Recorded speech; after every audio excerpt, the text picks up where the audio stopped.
England నుంచి ఒక అసూయ మేఘం జెలస్ క్లౌడ్ మన హైదరాబాద్ వరకు ప్రయాణించి మియాపూర్ లో ఉన్న ఒక ఇంటిపై బిషప్ వర్షాన్ని కురిపించింది. పాపం ఆ ఇంట్లో వాళ్ళకి ట్రీట్మెంట్ చేసిన డాక్టర్లకు అసలు ఎవరికి ఆ విషపు మేఘం వల్లనే వాళ్ళు నెల రోజులుగా బాధపడుతున్నారని, వాళ్ళ ఇంట్లో అమ్మ చనిపోవడానికి కారణం కూడా అదే అని తెలీదు. అసలు ఏం జరిగిందంటే హైదరాబాద్ లో హఫీజ్ పేట్ కి చెందిన శిరీషకు ముందుగా ఒక అతనితో పెళ్లయింది. ఒక పాప కూడా పుట్టింది.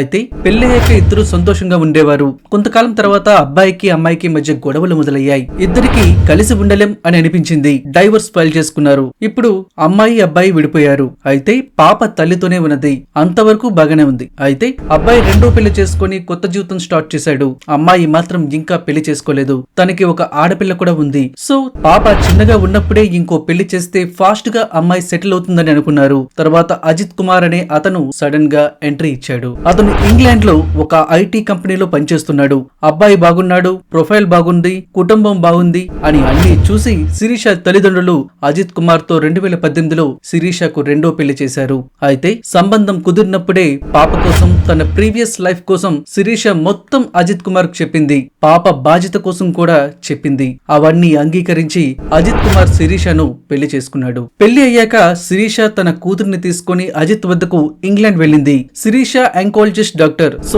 ఇంగ్లాండ్ లో తన ప్రొఫెషన్ కూడా స్టార్ట్ చేసింది.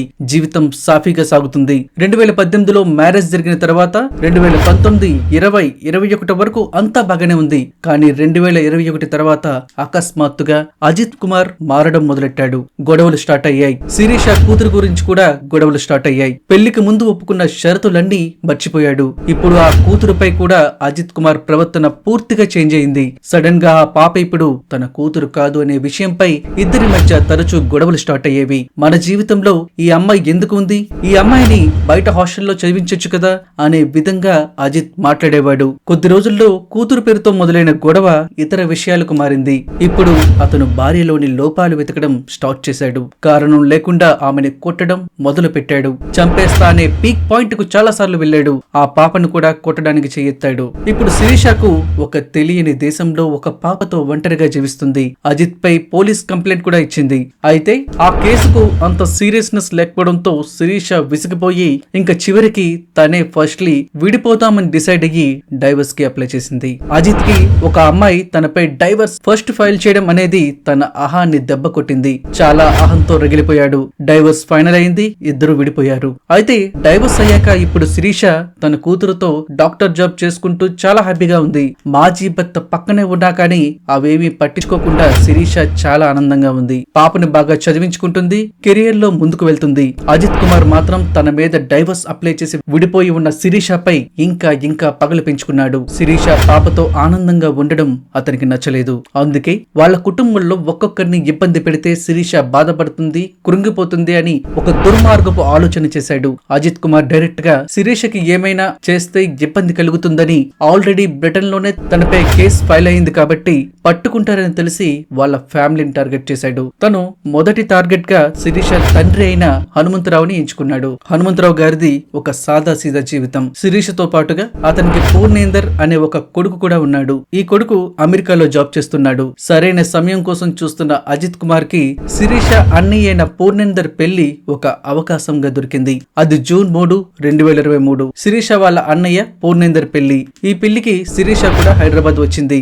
పెళ్లైన వెంటనే పూర్ణేందర్ తన భార్య శశికళతో మియాపూర్ లో ఉన్న తన ఇంటికి వచ్చాడు. పాపం పెళ్లి చీరతో ఇంట్లో అడుగు పెట్టిన శశిరేఖకు తెలీదు ఒక వారం రోజుల తర్వాత తన పెళ్లి పట్టు చీర హాస్పిటల్ గౌన్ గా మారుతుందని. కొత్త కొడలు వచ్చింది. ఇంట్లో వాళ్ళందరూ కలిసి ఆ రోజు ఇంట్లో భోజనం చేశారు. బట్ మరుసటి రోజు ఉదయం అందరికీ ఒక్కసారిగా వాంతులు మొదలయ్యాయి. వాళ్లకు ఏదో ఒక తీవ్రమైన అస్వస్థత ఎదురైంది. ఏమైందో ఎవరికీ అర్థం కాలేదు. భోజనంలో ఏదో ఫుడ్ పాయిజనింగ్ వంటిది ఉంది అని కనుక్కున్నారు. అయితే ఏదో ఒక రోజే కదా అని పర్వాలేదులే అనుకున్నారు. కానీ అనారోగ్యం మాత్రం తగ్గడం లేదు. రోజు రోజుకి ఇంట్లో భోజనం చేయడం, అనారోగ్యం పాలవ్వడం ఇది కంటిన్యూస్ గా జరుగుతూనే వస్తుంది. ఇదంతా ఎందుకు అవుతుందని ఆలోచించి ఇంట్లో వాళ్ళందరూ కలిపి ఇంట్లో ఫుడ్ వండకుండా బయట నుంచి ఫుడ్ ఆర్డర్ పెట్టుకోవడం మొదలు పెట్టారు. ఎప్పటి నుంచి అయితే బయట నుంచి ఫుడ్ వచ్చిందో అది తిన్న తర్వాత అందరికీ ఆరోగ్యం బాగానే అనిపించింది. సో మళ్ళీ ఇంట్లో వాటర్, రైస్ అన్ని చెక్ చేయించారు. అన్ని రిజల్ట్స్ బాగానే ఉన్నాయి, నార్మల్ గానే వచ్చాయి. ఇలా కొన్ని రోజులకు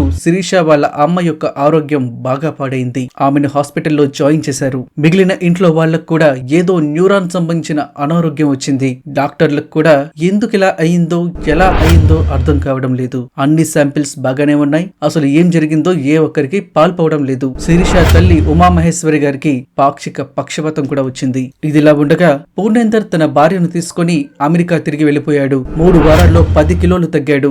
ఏదో ఫ్యామిలీకి జరిగింది కానీ ఏం జరిగిందో ఎవరికి అర్థం కావడం లేదు. వాళ్ళు ఎవరికి ఎటువంటి అనారోగ్య చరిత్ర లేదు. జూన్ 3 వరకు ఎంతో ఆరోగ్యంగా ఉన్న ఉమామహేశ్వరి గారు శరీరం పూర్తిగా పాలిపోయి చాలా బలహీనంగా మారిపోయారు. 1 నెలలోనే ఆమెకు తీవ్రమైన పల్మనరీ ఎడిమా మరియు లంగ్స్ ఫెయిల్యూర్ అయ్యింది. ఇది ఆ ఫ్యామిలీ ఎదుర్కొంటున్న కష్టాలు స్టార్టింగ్ స్టేజ్ మాత్రమే.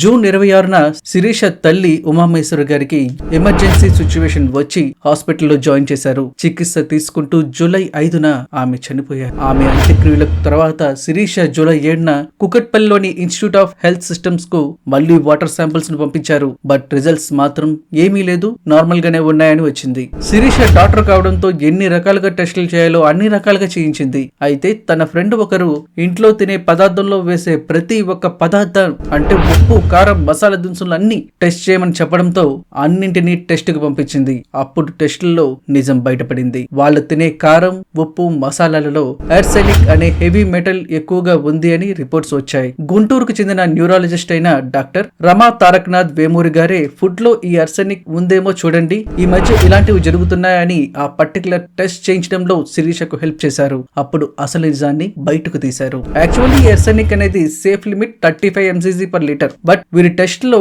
హనుమంతరావు గారికి 1000+, పూర్ణేందర్ గారికి 1002 mcg, సచిరేఖ గారికి 784 mcg వచ్చాయి. సో పోలీస్ కంప్లైంట్ ఇవ్వడంతో పోలీసులు మొత్తం కుట్రలు బయటకు తీశారు. పోలీసులు కేసు ప్రోగ్రెస్ చేస్తున్న టైంలో ఈ కారం ఇంకా మసాలా దినుసులు ఎక్కడి నుంచి కొంటున్నారో చూశారు. యాక్చువల్లీ వీటిని హనుమంతరావు ఫ్యామిలీ ఆన్లైన్ లో ఆర్డర్ చేస్తున్నారు. అయితే ఆ అవుట్లెట్స్ లో ఈ ఐటమ్ ని చెక్ చేస్తే శాంపిల్స్ అన్ని బాగానే వచ్చాయి. అప్పుడు పోలీసులకు అర్థమైంది వీళ్ళ ఇంటికి వచ్చేలోపు ఎవరో కావాలని ఈ ఫుడ్ ఐటమ్స్ లో ఆర్సెనిక్ హెవీ మెటల్ ను కలుపుతున్నారని కనిపెట్టారు. డెలివరీ బాయ్స్ ను, అవుట్లెట్ మేనేజర్స్ ను కొంచెం తమదైన స్టైల్లో పోలీసులు అడిగితే కొంతమంది బయటపడ్డారు. వాళ్లే డెలివరీ ముందు ఈ ఆర్సెనిక్ హెవీ మెటల్ అనే విషయాన్ని హనుమంతరావు ఫుడ్ ఐటమ్స్ లోని స్పైసెస్ లో కలుపుతున్నామని ఒప్పుకున్నారు. అసలు మీతో ఎవరు ఇలా చేస్తున్నారు అని అడిగితే వాళ్ళ చేతులు అన్ని ఇంగ్లాండ్ వైపు చూపించాయి. అవును, ఇదంతా చేస్తుంది శిరీష రెండవ భర్త అయిన అజిత్ కుమారే. శిరీష కుటుంబ సభ్యులను చంపడానికి అజిత్ చేసిన అనేక ప్రయత్నాల్లో ఈ ఆర్సెనిక్ ఒకటి. అతని ప్రధాన లక్ష్యం ఎల్లప్పుడూ శిరీష వాళ్ళ ఫాదర్ హనుమంతరావు గారే.